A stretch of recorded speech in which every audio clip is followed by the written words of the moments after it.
You have to let go. Like there is that moment where you can do all the work, but your stress will absolutely diminish once you let go and you trust the process and trust the people. And 20 plus years of doing this, and nothing changes. Brides still get very stressed out because they don't trust. All right, there, sunshines. This is a topic that I have not covered yet on Holistically Speaking. And I have to be honest, I'm kind of surprised because I hear this so much about the stress that goes into once you get engaged, once you're in a relationship, once you're planning a wedding. And I thought, February is love month. Obviously, most importantly, is self love first. But when you are in that position where you're in partnership and you're planning that big day, I know firsthand from going through it myself twice that planning a wedding can be very stressful. So, how do you become the mindful bride? And I thought, you know what? I know one person that can help us deal with the stress when you say yes to the dress. I've known her for 40 plus years. She happens to be a very well known wedding planner and event planner in the business. And she is my BFF, quite frankly. So, and look, she's been part of my wedding. So I'm bringing on my bestie, Jenny Orsini, to talk about how to stress less. Jenny, I know we've talked about this before. I'm so excited to have you on the show. It's so amazing to share the space with my best friend and know that you're also in the industry and you are the lady to answer these questions because we got a bunch of questions that we're going to answer right here on the show. What up, girlfriend? Hello, girl. Everything you said is absolutely correct. First and foremost, I am so excited to be here. Thank you for having me on Holistically Speaking. And finally, a topic I actually know something about. I've been listening to your podcast for years, and it's always so entertaining and educating, but I'm always like, I have nothing to contribute. But today I am here. We're going to answer some questions. We're going to talk about how brides can be more mindful. And I am just super excited to be here. Thank you. Yes. So we have gotten a bunch of questions. You and I have talked about this stuff so much over the years because look, you've been there for both of my weddings. And yes, my friends, there is an opportunity to say yes to the dress more than once. Nothing wrong with that. Nothing wrong with that. Maybe even 3 times, maybe more. That's how I make money. Right. Putting money in Jenny's Repeat pocket. business. That's right.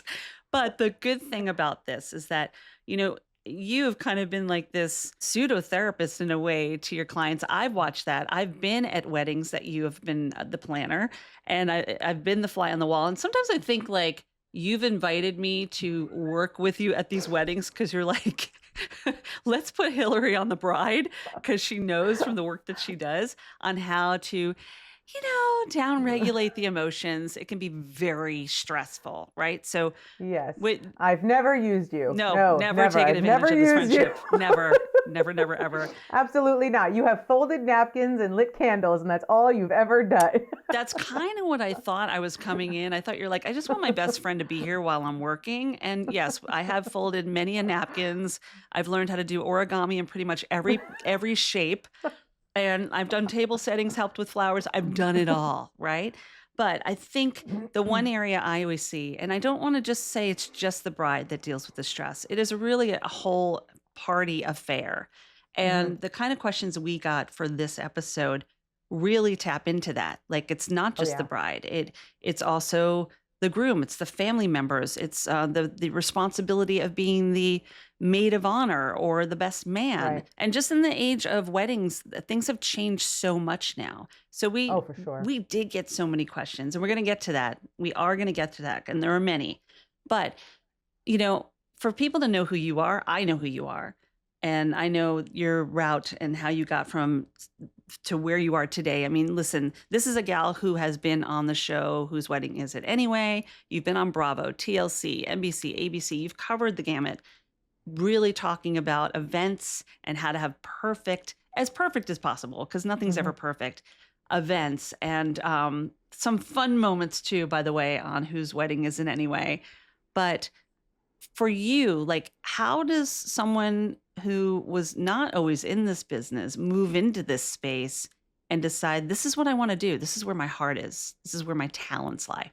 I think my story is very similar to most wedding planners and event designers. If you were to speak to them, nobody really goes to college and plans to do that. They might do that now, but 25 plus years ago, everyone was just going for business or teaching, etc. So I started working in corporate America. I was in human resources.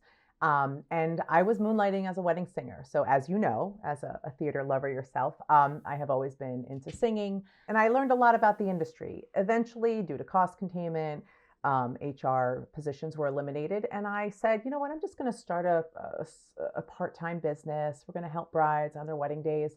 And long story short, it picked up. I got very lucky. I got some great exposure, landed on television, got some really great clients. The word spread. My reputation grew. And before you knew it, we were, kind of a leader in the industry in our area.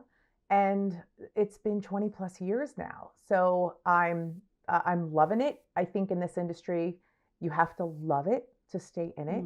And there's a lot of turnover. So I'm proud of the 20 plus years.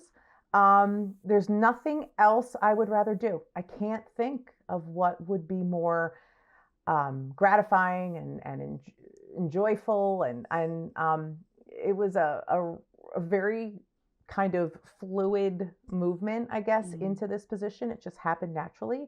And it's awesome. I love it. But yeah, that's where I am. I plan weddings and I do not sing anymore on stage. You sing. Not on stage and not for money, Right. but it's been a ride. It's been really fun. It's definitely being the fly on the wall. Like when you were actually a wedding singer and you're there up on stage and you're watching everything happen. And by the way, so many of these people that you have worked with as vendors are now vendors you work with because you see and you work together with these people. It's such a collaboration, which is something I love because I've gotten to know the folks that you work with. I've used them in my own life as vendors. I've referred them. And I think it really is about building a relationship, Oh yeah. I don't 100%. I don't know if those who are getting married really understand even the stress that goes into planning a wedding, right? They don't. And if we look at some of the questions that you Yeah. got, there were other questions that were more generic. One of the big stressors that brides go through is the hiring Yeah. process of their vendors because the market is saturated and Mhm. there's so much overwhelm. And we could spend a whole hour just on that. But just like in your industry, in our industry, it's about relationships and building trust and having a symbiotic relationship with these vendors because these people are representing you, so the stress is on us. I can only imagine the stress that brides are feeling when they're just blindly choosing a photographer, a videographer, a hairstylist, and they don't have a wedding planner or they don't have friends to give recommendations. So it's very stressful. Yeah. I feel very blessed because even when I was married the first time, you weren't even in the industry, but you were so No. good at it. You were my therapist in that moment. I remember, and then the second one, I was like, I know who I want. Like, not wanting to take advantage of my best friend who was an integral part of it. We brought in vendors that we really knew that you trust, that I know that are friends of mine now. Having that stress taken away from me that I didn't have to worry about it. It's almost like let people do what they know how to do and have trust that you're hiring them for a reason. Oh Right. yeah. Trust the process. Yeah. That's a motto that I think people use in any industry. The people you hire, you have to let go. Like there is that moment where you can do all the work, but your stress will absolutely diminish once you let go and you trust the process and trust the people. And 20 plus years of doing this, and nothing changes. Brides still get very stressed out because they don't trust and they have a hard time letting go. And we can't always change that, but we can try. Absolutely. And look, we're talking about financial stresses, family dynamics, social pressures, decision fatigue. That's one of them. Guest list challenge. Ladies and gentlemen, you know what I'm talking about if you're planning a wedding or if you have planned one, the expectations you have and also the time constraints. I mean, there are so many different areas to think about. And really, when the day is done, it really is just about the couple that's getting married. But it's hard to pull yourself out of that when you feel like this is the most important day of my life. I don't want to mess it up. There's a lot of people going to be there. And I know you have your bridezilla stories too. It's not hard to have that, right? And when we use that term, which you know what, how do you feel when you hear that term? You know what? I feel like it's very 2000s, but at the same time, it's real, it's legit. I'm fortunate I don't deal with that clientele anymore. There was a time Mm-hmm. in my early career where I got some doozies, and the term bridezilla was absolutely a regular, commonplace situation in every event planner's life, in every DJ's life, in every photographer's life. But I feel there has been a shift, and it might just be because I attract a different clientele now. Mm. I feel brides are a little bit older now when they're getting married. I feel that their lifestyles are a little different, and I feel their priorities are a little different. I think the name of the game is the same. I Mm. think it's about having the best party and potentially one-upping the last one. But I don't see that overly entitled attitude and that bridezilla exhibited as much. Like, thank God. Yeah. Thank God. Because I'd be havening 17 times a day and I'd be looking for a new job if that was the case. I wish I had havening when I was getting married both times. Seriously. I mean, like Seriously. the amount of stress that goes into just making this most simple decisions, and we make them so big, because you realize you're Listen, making an investment. You're making a huge investment. The ultimate investment is that you're making a choice to marry the person you're marrying. But when you think about the fanfare that goes behind planning something that really is a financial responsibility, you want your money to go really far and you want it to go well, right? I mean, it is a return on yeah. investment. So I mean, I work with brides and grooms um, who have really, healthy budgets for their events. mhm, But it doesn't matter whether you're spending $50,000 or $500,000. Every person wants bang for buck. And sometimes finding that bargain is futile, and it causes a lot of stress because they're looking for that needle in a haystack, and they feel like if I don't get the best deal out there, then I have failed, which is not the case, because this is a market that is just, it's all about the pretty, and it's all about the glam, and it's all about the impressing people. You're not necessarily going to find a bargain all the time. So finances and brides just going nuts trying to find that little tiny deal, that's a huge source of stress. And just budgeting in general is a huge stressor for many brides. Even if they have an unlimited budget, nobody wants to overspend on anything, yeah. even if you're a gazillionaire. And listen, stress is the number one killer. And the last thing you need is to be sick on your wedding day or in the process. And I see it all the time. Exactly. I see it all the time, Jenny, where I'm working with them, and the little stresses become bigger stresses. And then all of a Mm-hmm. sudden, you're facing a lot of health issues, but also, like the brides, especially brides, we're always trying to get into that perfect dress, the perfect size, and you're putting your body through hell. Folks, I'm going to be frank here. I know I've mentioned it on the show before, but having my sister who was with me during that journey, Jenny and I went to fat camp, right? Ooh, And optional calories. All optional right. calories, girl. We went to fat camp, and it was called that back in the day. So wrong to even call it that now in this day and age. But, we went to a Weight Watchers camp, and just the fact that, obviously nobody that was at camp was planning a wedding at that time, but like the mental side of it that is kind of ingrained in us from an early age to look Yeah. good, that the first thing that needs to be done is that we're seen as something that looks good, right? And Mm-hmm. yes, we need to be healthy first, and we were Mm-hmm. learning healthy habits there. But the amount of people they were putting so much on the physical appearance. Yeah. And I think that's still something we see even when you're Oh, yeah. planning a wedding, that it can really make mainly the brides sick. You see that, I see that. How would you handle that? Like, how do you approach a bride that's you see might be, and delicately, obviously, that you see might be facing that kind of a concern? Well, as someone who has struggled with weight the majority of my life, I am very sensitive to that topic. Um, I am the first person to say to a bride, if she were to ever bring up to me, oh, I have to lose 5 more pounds, or my dress, I'm so scared it's not going to fit.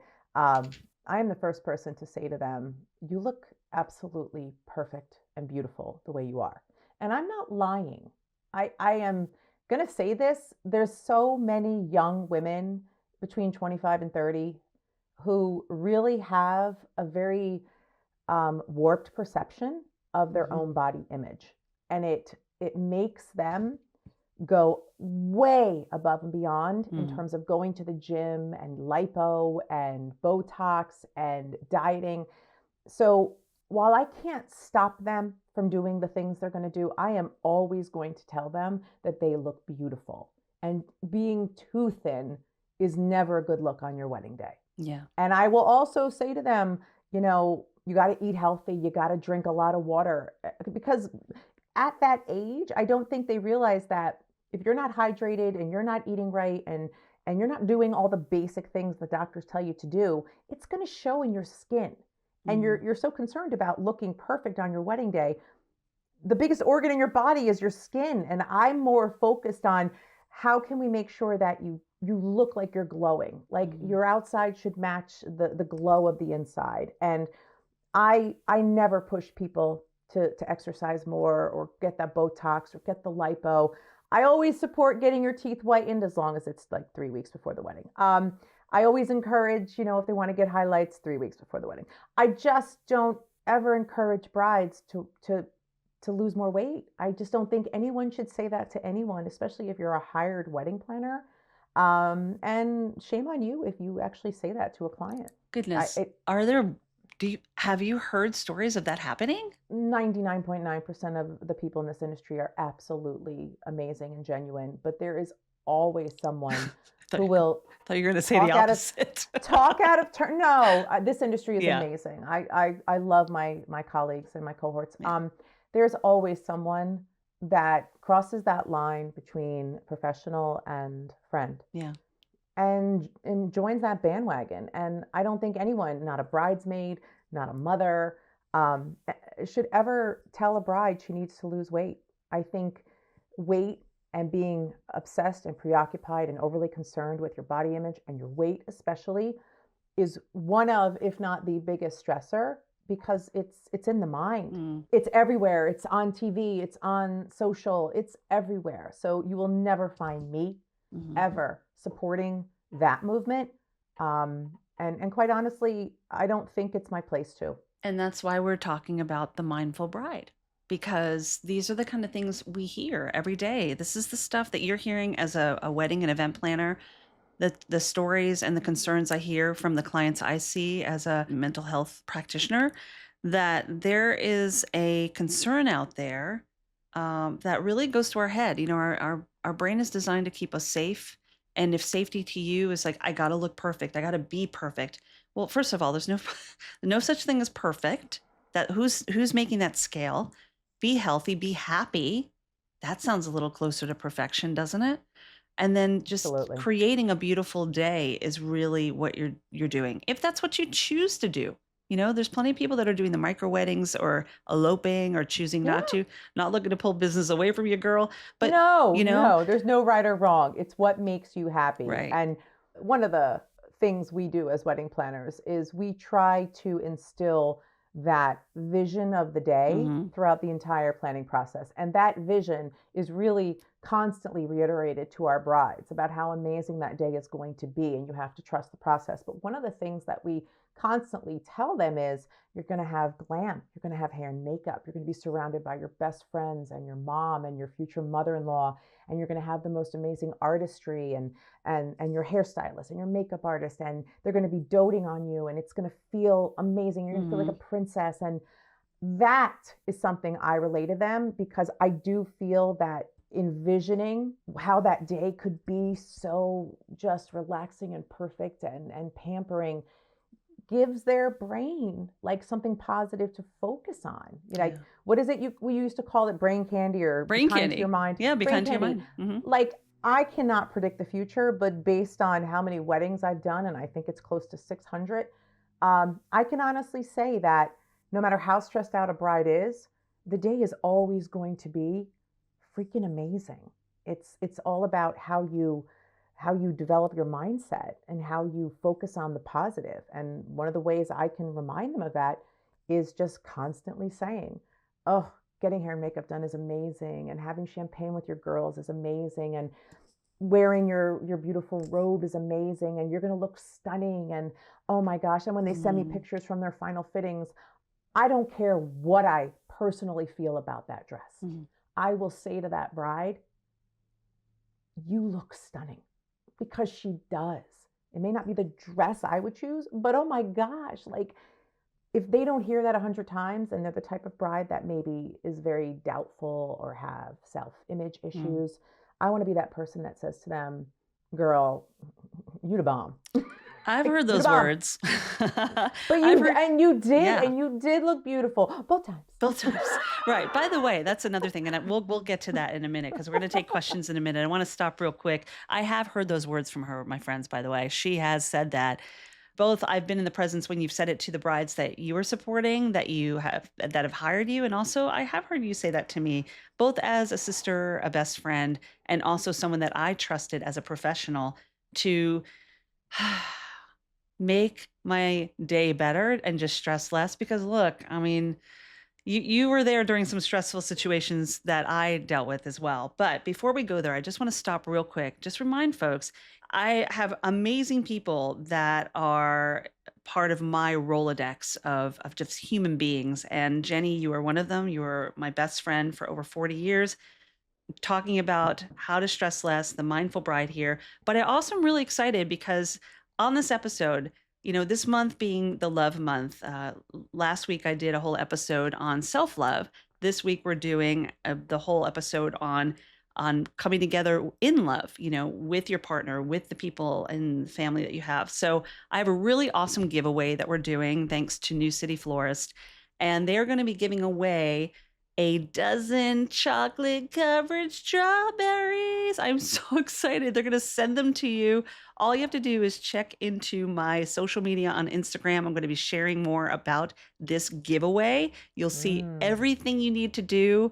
Simple stuff. Just basically, you are liking and following Miss Jenny Orsini, New City Florist, Hilary Russo, HIListically Speaking. Once you do that, you will be entered to win that amazing gift that's being offered by New City. And then, you know what? The more times you check in, the more chances you have to win. And it could be for you. Hello, self-love.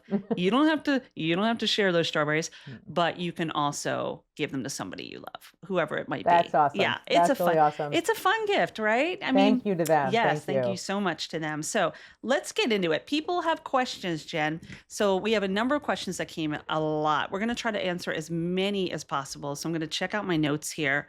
And some of these are anonymous. I can always answer more on my social later. That's right. If we don't get to it here. That's right. And you're really good about that because I know you get a slew of questions. But this is really a good opportunity. People, they submitted their questions ahead of time. We have a bunch of them here. We can really riff on this. And just remember to like, follow, and subscribe to this podcast if this is the kind of content you love. I would love to hear from you as well. This is what we do here at HIListically Speaking. So make sure you do that. And let's get to these questions, shall we? All right. All right, Mama. Here we go. The first one is from Monique in New Jersey. And she says, I get stressed when I have certain friends that I'm wondering if they're going to get upset if I don't pick them to be in my wedding party. Oh, that's a good one. What advice would you give to a bride? Okay. So what's really interesting is at my age, I'm 50. I have a much different mindset and opinion on things like this than I probably would have had in my 20s or 30s. And I think that's why these questions come up, because these brides are likely in their 20s and don't truly understand yet, because hindsight's 2020, what true friendship really means as you kind of go through the ages and the decades. So my advice today to someone who's kind of grappling with, should this person be in my bridal party? I don't want to offend people. You don't owe anyone anything when it comes to your bridal party. And I feel that if someone is actually going to get upset at you because you didn't ask them to be a bridesmaid, then maybe they're not as good as a friend as you thought they were. It's impossible to have every single friend be in your bridal party. There has to be a cutoff. What's more important is, the delivery. Mhm. Sending them a text like, "Hey girl, I really wanted to, but I can't have you in my bridal party. Sorry, XXOO." No, that's not the way to do it. They will. Some people do. I think calling them up and having a conversation and saying, "Listen, I wanted to have like 30 bridesmaids and I wanted you to be right there, but I just can't do it." And I had to kind of just, I mean, you can lie a little and be like, "I just had to pick names out of a hat." It got to the point.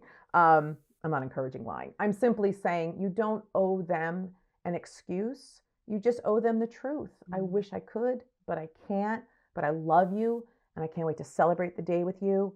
I would love for you to be there maybe when we get hair and makeup done. And I, can't wait to celebrate on the dance floor with you and have you at my bridal shower. I just can't have everybody that I love in my bridal party. Yeah. I You I better think never honesty. not have me in your bridal party if you ever get Oh, married girl, if I again. ever get married again, right? Sorry, Tom. It's just the truth. Yeah. I mean, the truth will set you free in Mhm. most of these cases. And the problem is the truth and transparency is one of the hardest things for people to face. And it's the biggest source of stress because they don't want to break bad news. But you have to change the narrative and stop thinking about it as bad news. If this is someone who you grew up with and you are besties and the two of you have talked at nauseum about being in each other's bridal parties, yes, that probably would be a strange conversation. Mhm. But if this is just someone that you've known for years and you hang out with on occasion and you exchange Christmas cards, you don't owe them the honor of inviting them into your bridal party. You don't owe anyone anything. You owe the venue a check. And it's You owe your vendors payment, and you Mm, owe, your husband a first dance. But mm, aside from that, like, remove that pressure of having to make other people happy yeah. when, just the thought of it makes you unhappy. Maybe you should kind of reevaluate that thought. And there's a lot of pressure that goes into even, especially that age, that younger age where everybody's getting engaged, then everybody's Yeah. having the baby. The other side of that question is, what do you do if you're both getting married around the same time? And then there's the financial responsibility of, great, another bridesmaid dress, or, oh, this is deflecting from my wedding day, right? You Right. hear that too. This happens a lot. And I think it's completely acceptable if you are, let's say, a bridesmaid and you are also planning your own wedding. And Mhm. then let's say you get invited to be another bridesmaid and everything's happening within the same, 5, 6 month period. That is a lot of pressure. That is too much. Um, think about it. There's bachelorette parties, bachelorette vacations and getaways. There's showers, there's dresses, there's hair, there's makeup. It is absolutely okay to decline an invitation to something. Mhm. That is a very hard concept for the younger generation to understand. And I get it. Like, I understand why they feel that way.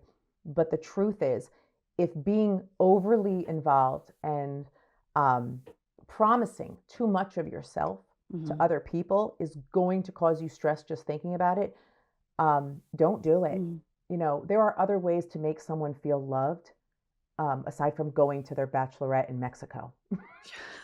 And if you're honest about it and you say, "Girl, I love you. I want to be there, but we're buying a house. We're planning a wedding. I want to contribute in every way I possibly can. I just Mhm. can't do all of that." I highly doubt she's going to be offended. And if she is offended and she still knows all the things you're going through financially and all the other obligations, then again, Mhm. is this really a true friend? Or is Yeah. this someone who's just stuck in the moment and only focusing on her own happiness? Yeah. And that kind of leads into the next question. But first, I want to say thank you to Monique for sharing a question here on Holistically Speaking. Good question, Monique. And great answer, Jenny. This goes into that idea of your wedding party. And like sometimes, and I remember feeling this way, and I know that when we were younger, especially, having to buy all the dresses and everything, and the bridesmaids feeling that financial responsibility or putting that on their brides. That was actually a Hmm. question that Nikki shared from New Jersey about. I don't want to put all that financial responsibility on my friends, that are in my wedding party. It's a special day. And I hope I'm not overextending anyone by doing this. How do you deal with that, with the financial burden that you might feel you're putting on? That's Well, stressful. first, Financials yeah. are stressful. First of all, I think it's really considerate Mhm. when someone actually has that thought and they're thinking about other people's situations. And I believe it or not, I see a lot of that, and Yeah. it's a really nice thing to actually see. Um, I think again, this is where a conversation is very necessary, where you actually say to your bridesmaids, "Listen, I I love you all. I'm so thankful you all agreed to be bridesmaids, but I don't want anyone to feel overextended emotionally, socially, or financially. I want you guys to feel like it's fair, because a lot of times it's about inequity. One bridesmaid feels like she's doing more than Mm. the other, or the maid of honor is just taking on everything, and other bridesmaids are not pulling their weight. I think there needs to be a conversation, if not with the bride, but among the bridesmaids and the maid of honor, where she says, listen, these are all the things that I think we can all do, and it's realistic to expect all of us to Mm. do this. And if they all agree that something the bride mentioned is completely unrealistic, I think it's okay for one person, not everyone, but one person, to say to the bride, maybe the maid of honor, listen, we all spoke, and while we want nothing more than to fly to Paris for you, it's really hard for us, but we came up with this solution as an alternative. What do you think? And maybe you rent a suite at a nicer hotel within the continental US, and you have little Eiffel Towers everywhere and berets, and you have a ton of baguettes flown in from Paris, but there has to Wait, be. wasn't that in the movie? Are you thinking about the movie with oh God, what was that Oh, movie? bridesmaids, Oh, it was bridesmaids. called Bridesmaids. That's so funny. I'm like, wait a minute, you're pretty much explaining I, Bridesmaids. I And wasn't even trying to. Maya I was Rudolph was actually like, just, I was gonna take her to Paris. I was gonna do the theme, and the other friend winds up you taking don't her to take another girl to Paris. Paris. I was It's a being great very movie. Yeah. arbitrary. What I'm basically saying is that you absolutely need to communicate Yeah. within a group. Bridesmaids have to communicate with one another, and Mm. try not to bring the bride in unless it's absolutely necessary. Sometimes brides really just want the bridesmaids to do everything, and Mhm. they just want to delegate. So honesty and transparency, again, super, super important. You want to make sure you're not overextending people. And if this is a Mm. question from a bride, I think it's absolutely normal and quite respectful of Yeah. you to say to your bridesmaids, listen, I'm envisioning this. Do you guys think you can handle that? If not, tell me. I don't ever want to put um, exceptional pressure on anybody. So just tell Yeah. me what you're comfortable with, because this is a judgment-free space. Yeah, that's good. And that actually answered another question. There was another question very similar to that. So, Nikki, thank you for asking that question, because there were other questions similar to that you just answered for some other folks that Yeah. sent in some requests. So that was really Bridal good. parties, It's I'm telling you, hard. sometimes I wish that It's like they were herding just like cats. completely obliterated out of the entire Yeah. scope of wedding planning. Back in the day when there were like 10, 12, 15 bridesmaids, we started to see it go down. Mm. Recently, I have 3 weddings coming up this year where there's 10 plus bridesmaids. And I just did one in October where there were 13. It's hard for me to understand how that is even logistically a possibility, but it still occurs. And Mm. just like with a wedding, the more people you have, the bigger your budget. The more Yeah. bridesmaids you have, Yeah. the more money you're going to spend. Yeah. So, hey, there's a little tip to cutting your budget: cut your guest count and cut your bridal party.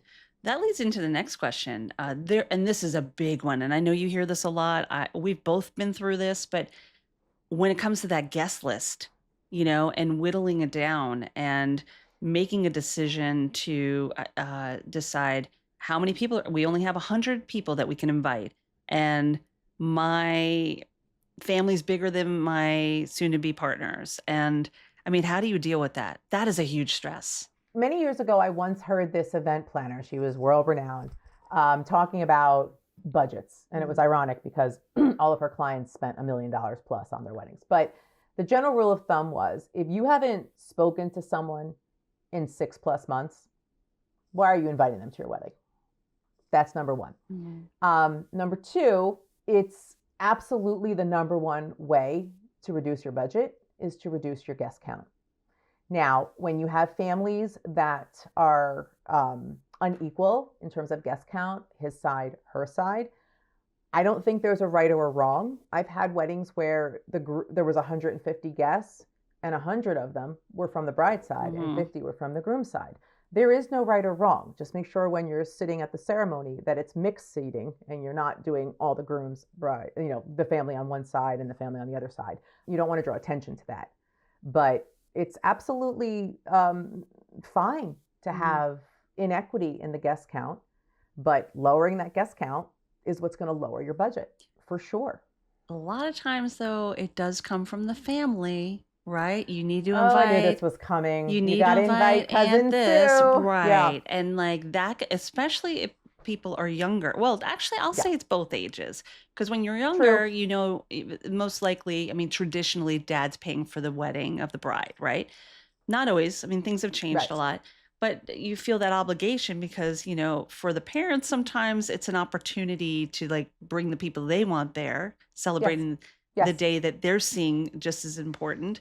But then when you're older, you also feel like you could be feeling that same pull in a different way.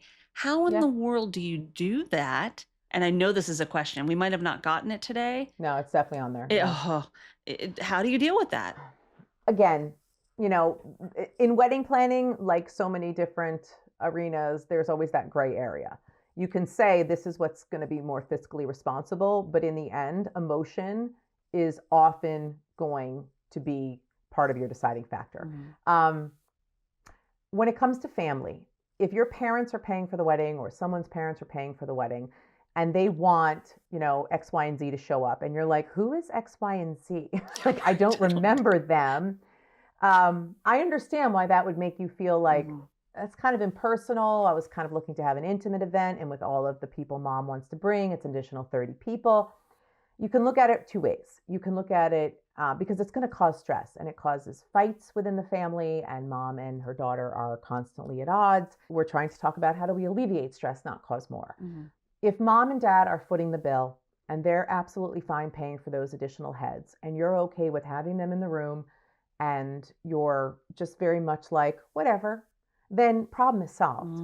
But if mom and dad are not footing the bill and you're paying for your wedding, because that often happens, and they still expect you to pay or to invite all of these people that you don't know, I'm going to say, I think that's an opportunity to have a discussion and explain to them how the finances really work when it comes to planning a wedding. Because the one thing I've learned is that the older generations who have not hosted a wedding or planned a wedding in the last 20 plus years do not know the exorbitant costs that are associated with having a wedding today, especially in the Northeast.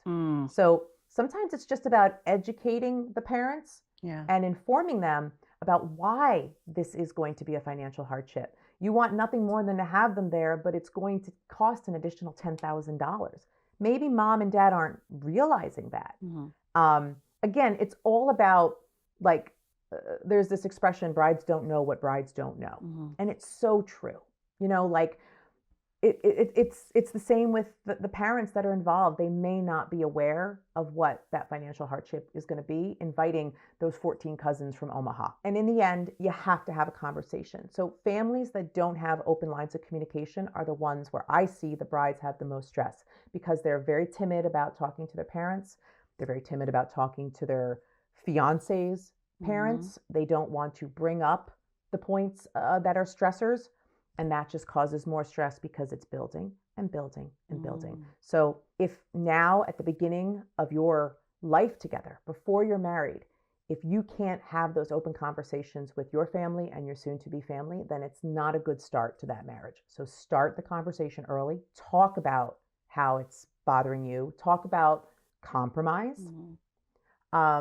There's always a way to work it out, because there's other ways to have family feel important without necessarily inviting every single person to the wedding. You can honestly say the venue doesn't hold the space, the budget doesn't permit it, but we'd love to have you after the wedding, come over this time, that time, and we'll have another gathering. But you got to talk about it. Yeah, the conversations need to happen, definitely. And then there are some conversations that don't need to happen. And I know this question came up where you were living in a very tumultuous time. There is a lot of us versus them happening in this world. And this question did actually come up about politics. Politics at Uh, the wedding. I know we're I'm not. sorry. I'm having a bad I connection. know, right? We're not going to talk politics. No, We're no, not picking no, sides here, but we no. will say, and you and I have both witnessed this. I have heard it from clients. You have heard it from clients. Oh, yeah. The politics is going to ruin everything at the family gathering. This actually was a question from Jody in New York.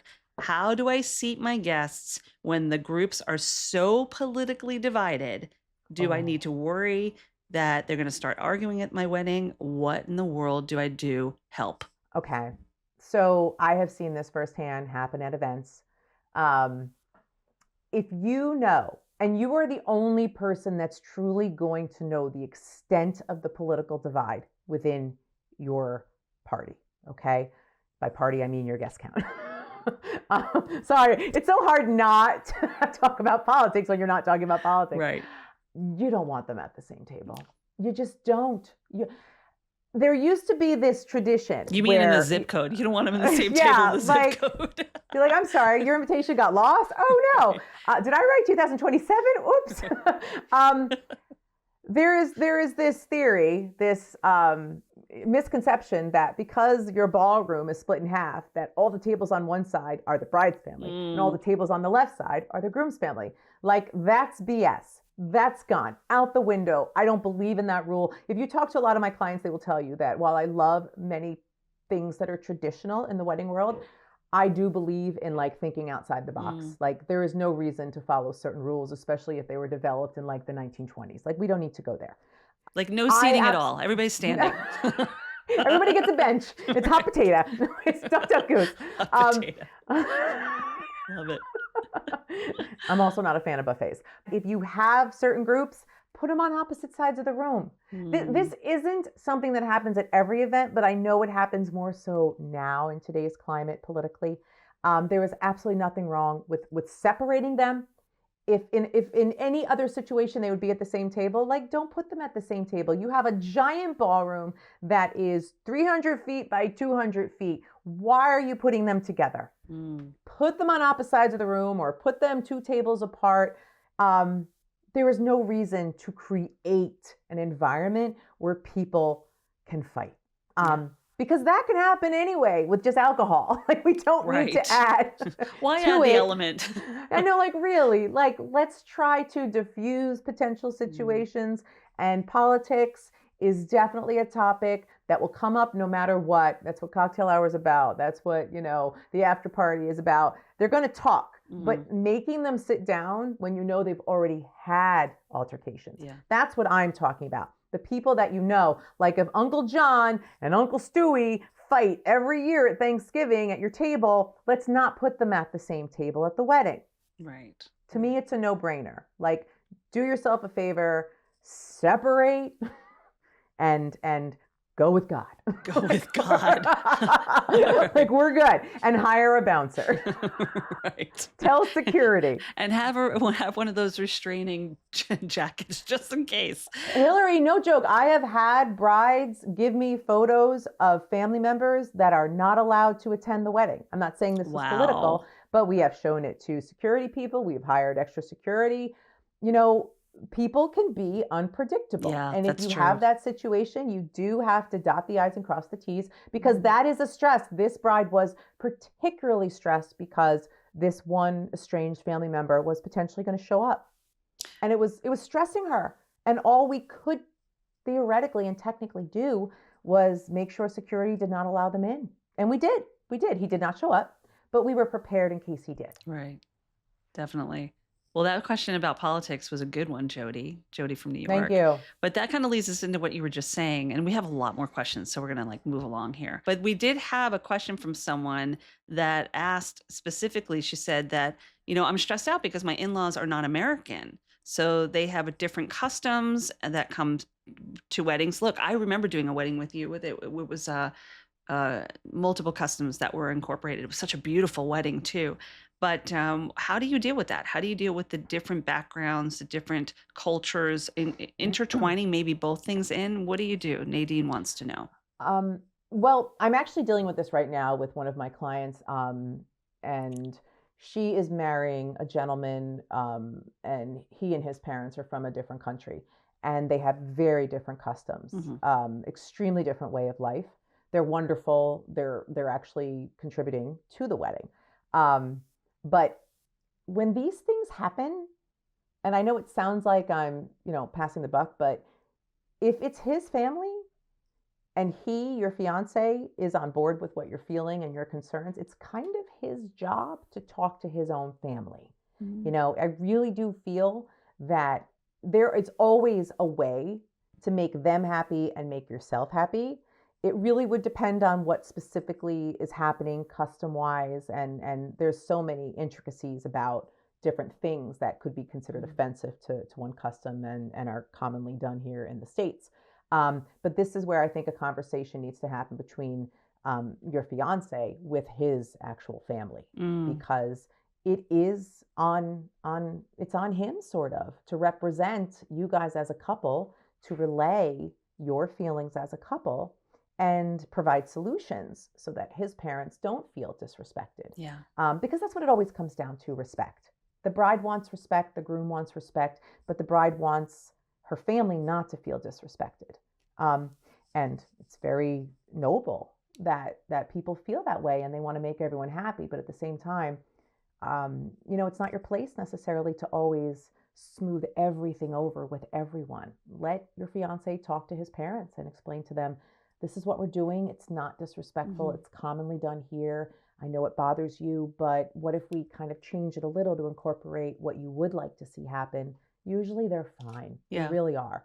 And when they're not, go with God. Go with Get God. out of that family. Going back into the religion stuff, aren't we? Sometimes that's a sign. Right. And that also leads into another question. We've talked about politics. We haven't. We're talking about political. Stop saying the P word. Politics, religion. The other thing is the acceptance. And it's not even acceptance. I'm sorry. I'm not even going to use that word. But in this day and age, I know you have, and I've been witness to a number of your weddings that have been LGBTQIA+, beautiful weddings. And again, it comes back to the thing at the end of the day, it's two people coming together who love each other. Those that love them are there to be there and be part of just special moment. But what do you do? And Adam asked this question. He is getting married this year to the love of his life, Matthew. Congrats, Adam. Yay. So Adam and Matthew. And they are wondering, because they have family members that they really want to be there, but they're not on board with the whole same-sex marriage. That hurts my heart. That hurts my heart. I don't get it. My gut visceral reaction is, screw them. But I understand that you want your family there.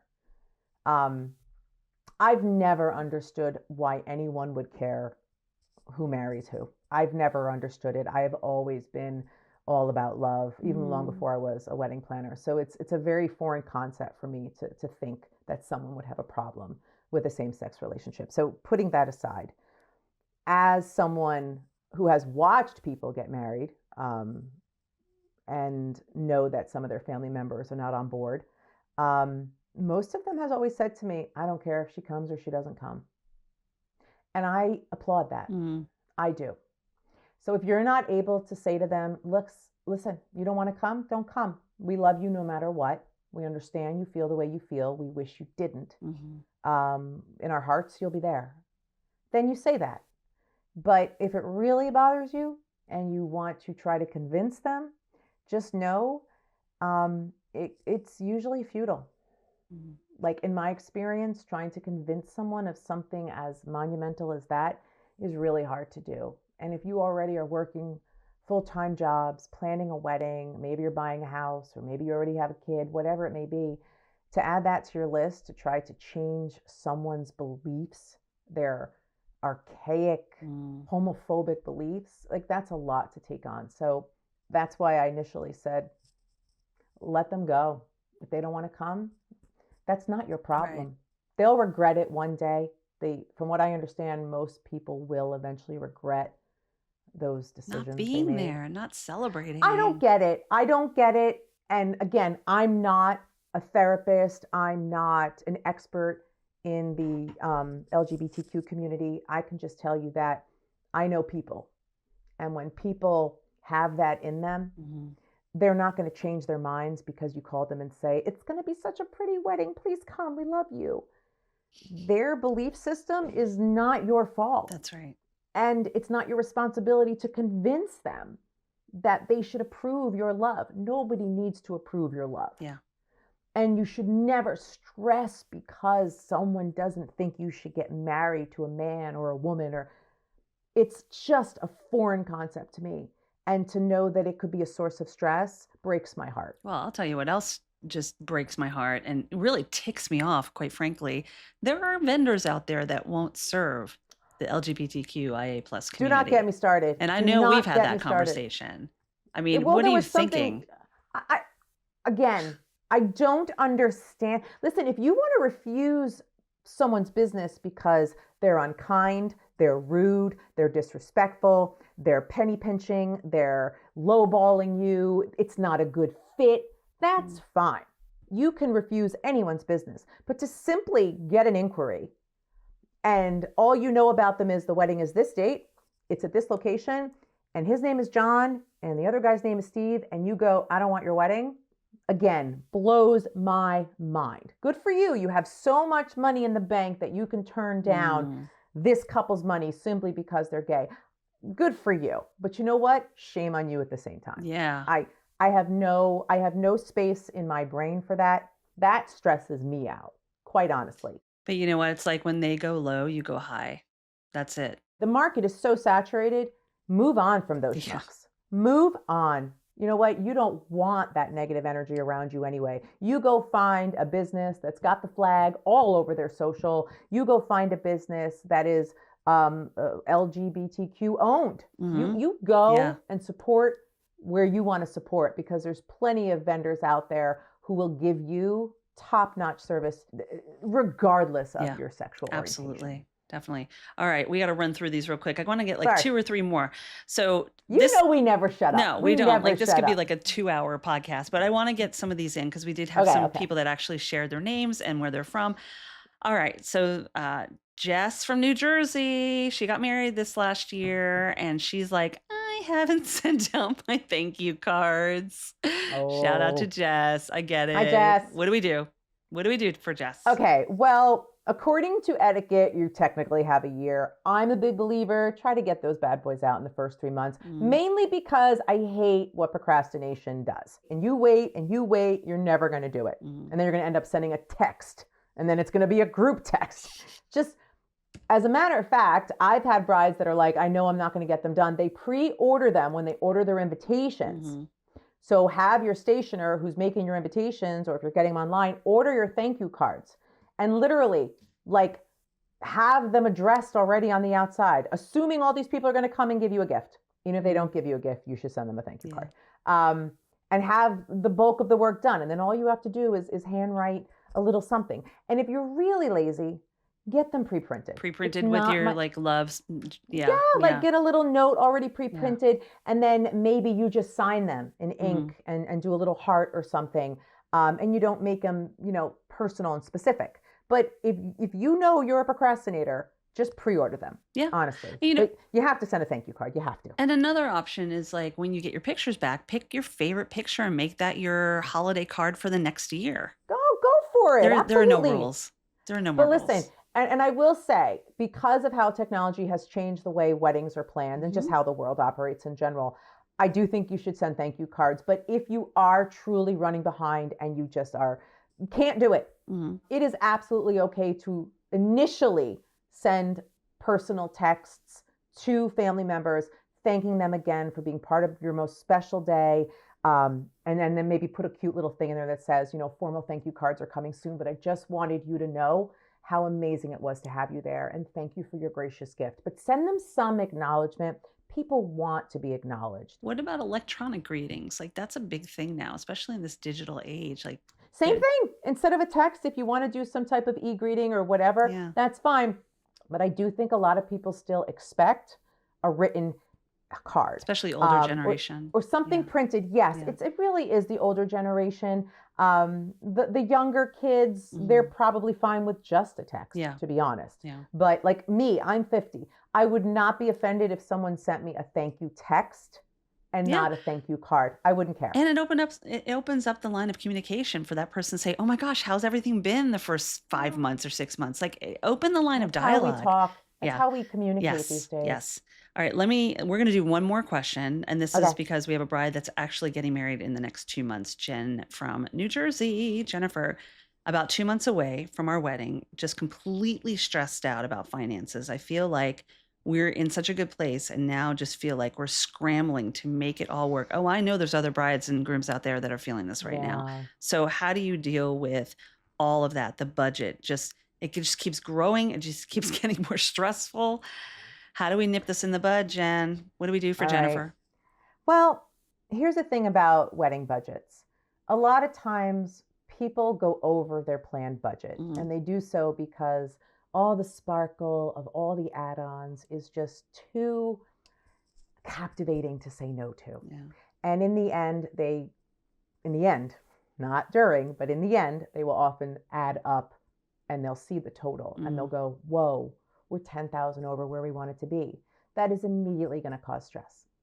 Here's the thing that people need to realize is that there are certain things that you probably can't change the cost of because they've already been negotiated and there's no wiggle room, like your photographer, your videographer, things like that.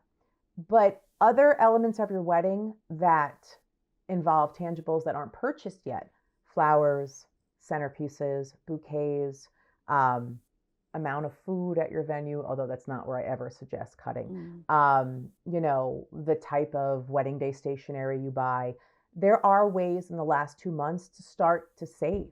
There are places to cut costs. In the last couple of months of your wedding, what a lot of brides don't realize is that you still have the option to change things. You can go back to your florist who hasn't ordered flowers yet, who hasn't received a final deposit yet, and you can say, listen, I got to save a little bit of money. Can we kind of scale back the centerpieces? Can we maybe scale back the ceremony decor? Maybe talk to your DJ. Did you get a lot of lights? Did you get a lot of screens? Maybe cut 1 or 2 of those add-ons out. Were you planning on doing, custom menu cards and custom table numbers and ceremony programs and favor tags? Maybe you eliminate some of those or you go the DIY route if you must. But I say this because a lot of brides feel like they don't have that option in the end, but there's always a way to save. You can't uninvite people. That's rude. You can't suddenly not serve them dinner. That's rude. And don't have an open bar. I mean, don't have a cash bar. Don't close the bar. Make sure you have an open bar. I never understood that. No, I never understood that. Because if you're super stressing out about finances, first try to figure out a way to save some money in the end. At least you can start to feel like you did something responsible financially. Yeah. Aside from that, there's always OnlyFans.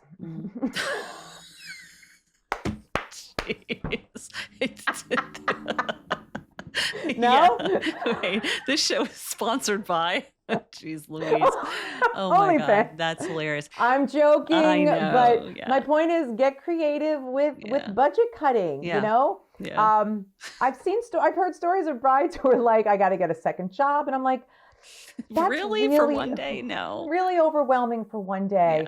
And I'm in the luxury wedding industry. Right. Like that's my sector. Right. And I'm still going to sit here and say, if you need to get a second job to pay for your flowers, maybe you need to, get a different florist or reevaluate your vision. Yeah. By the way, I only said it once. What? That I need another job when I was planning. She's using me as an example, I'm pretty sure. No, I'm so not. Kidding. But a lot of brides do that. Like a lot of brides do that. And there's so much You're hustling on so them. much just to They are. Yeah. They're like, I'm tutoring. I'm thinking of waiting tables. Like not my clients per se, but I see this happen all the time. Yeah. Like it's brides really want to have that perfect day. And in order to do that, they need more money. And they'll go to any length to get it, within reason. All right. These were great questions, everyone. Listen, if you want more guidance or if you need a wedding planner or an event planner, please get in touch with Jenny. I'm going to share all of her information in the notes of this podcast. She does answer questions. I know you get a slew of them on social media on your I welcome Instagram. them. You do. You're really Yeah. generous with your time, but it was good that we were able to like really hone in on these. And there's so many questions. So I will share her information, but let's move on to some fun stuff. We're going to play the rapid fire game. Hold on. I need to move this. Oh, by the way, this, if you're watching on YouTube, is the beautiful, what is this? This is the wallpaper that you encouraged me to get that is Grass cloth. still sitting on my floor. Right. Because procrastination was my problem. And I was telling you something pretty funny about that. You're not a procrastinator. I think you are extremely indecisive and you like to make very informed decisions. And I think it's a plus and it's a testament to your personality. I don't think you're a procrastinator. I think you are absolutely diligent in your decision. It needed to be the perfect shade of blue. I know. And more like, it's funny. I'm the same way. I can design a client's wedding with my eyes closed and make decisions, but picking paint for my bathroom takes me 6 months. And you change things left and right. You really do. I mean, I'm probably the only person that ever stays in her guest room at her house. And that room has moved so many times that if I was like Helen Keller, I wouldn't even know where the bed is. I would like, she moves things around on me and I'm like, and she's like, by the way, I just bought new pillows for your room. And I'm like, okay, like, does there need to be 300 pillows on this bed? And where is the bed? Because before it was on this wall. So you know that my best friend here is a true designer, not just a wedding planner. She is the designer. You have more throw pillows than I know what to do with. And I'm always like, if you ever get rid of anything, just like, let me look through them before you toss them out. By the way, we're redoing our living room right now. Perfect. I'll be right over. Okay. By the way, I might have bought children's wallpaper because this came with it. And what I'm showing folks right now is I was looking on my floor and I saw this thing sitting on my floor upside down and I realized like, why is it all rolled up? I open it up. It's like a unicorn with the word dream on it. And I'm like, oh my God, I bought little boys wallpaper or little girls. You didn't. I might actually put this up. I love unicorns. I wonder if it comes with more stickers. I might just put stickers behind the blue wallpaper once I put it up. I'm very excited about this. I'm going to get you a unicorn pillow.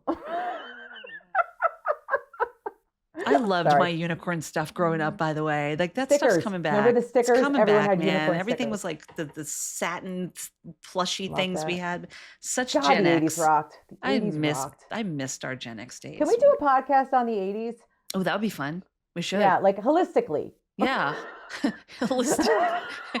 If how the 80s girlfriend, screwed you up and how you can fix it now. If you can find the spin, I will do it. All right, I'll work on that. All right, but let's first play a little brain candy. You know this game. This basically is I've been writing down words that you've been saying during this podcast episode. Oh, God. You need to come back with one word with the one word I throw out to you. So this is the word association. If I throw out a word, what's the first word that comes to mind? Okay. Oh, please. Please, you can play this. All right. I know you like to plan. I mean, all the questions came at me like 17 days ago. But I didn't prepare for this, honestly. No, this is like a game show. That's exactly right, Jenny Orsini. Okay, here we go. First word that comes to mind when you hear the word budgets. One word. Google. Google your budgets? Okay. No, like Google Sheets. Google Sheets, right. Oh, okay. Hold on. Budget. Friendly. Good. Planning. Necessary. Bridesmaids. Unnecessary. You're going to make... No. Pretty. Friendship. Important. Definitely. Bridezilla. Is that a word? It is now. Ew. Yeah. Politics. Double ew. Yeah. No. The answer is no. Right. Healthy. Happy. Wedding. Planner. Bride. Gorgeous. Groom. Handsome. Stress. Sad. Love. Always. Yeah, girl. Always, right? Love this. Love you too. Oh my goodness, this was good. I think we answered a lot of questions. These are questions I wish I had back in the day before there was even Jenny, the wedding planner, although you were very helpful in every step of the way with both weddings. You know what? Here's a big question for you, and people might want to know this. I mean, as a wedding planner, planning your own wedding, I remember you had a beautiful wedding. I loved your wedding, but how is it? How are you able to separate yourself from that whole experience? What's interesting is the weddings I plan for a living are the complete antithesis of what I had when I got married. I had a 4-minute ceremony and a 48-hour party near the beach in Cape May, New Jersey. It was so much fun.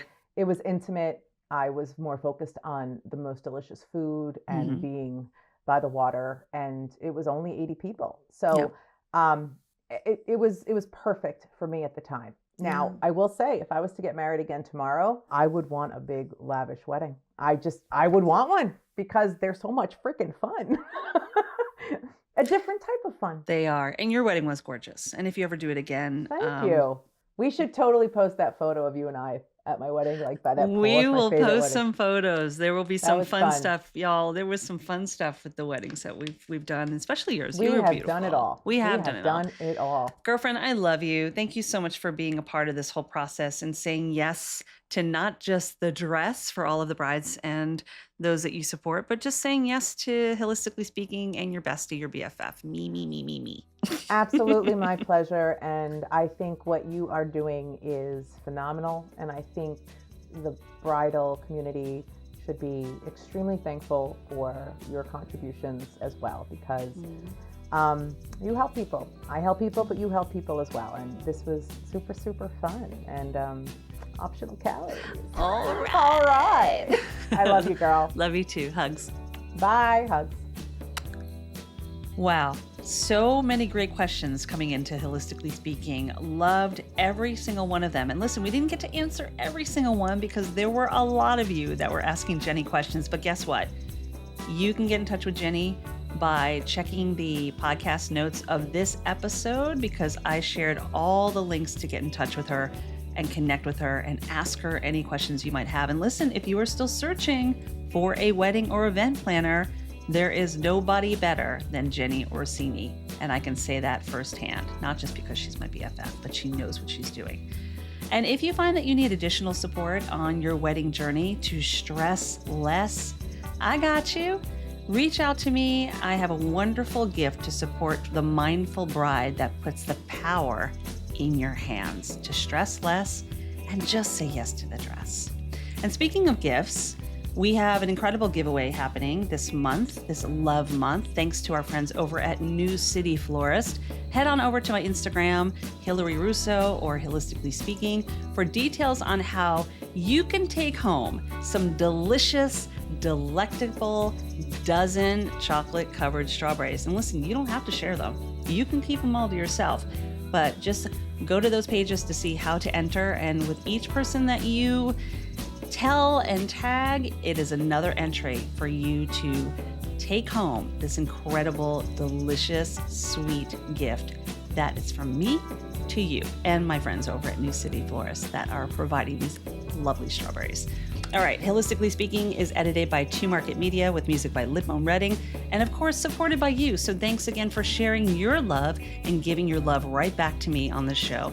And never forget, please, that it all boils down to this. No matter what kind of wedding you have, even if you choose not to have a wedding, the real gift is that at the end of the day, you get to spend your life with the one that you love the most, right? And just no matter what happens, that is really what it's all about. I love you, I believe in you, and I'm sending hugs your way. Be well.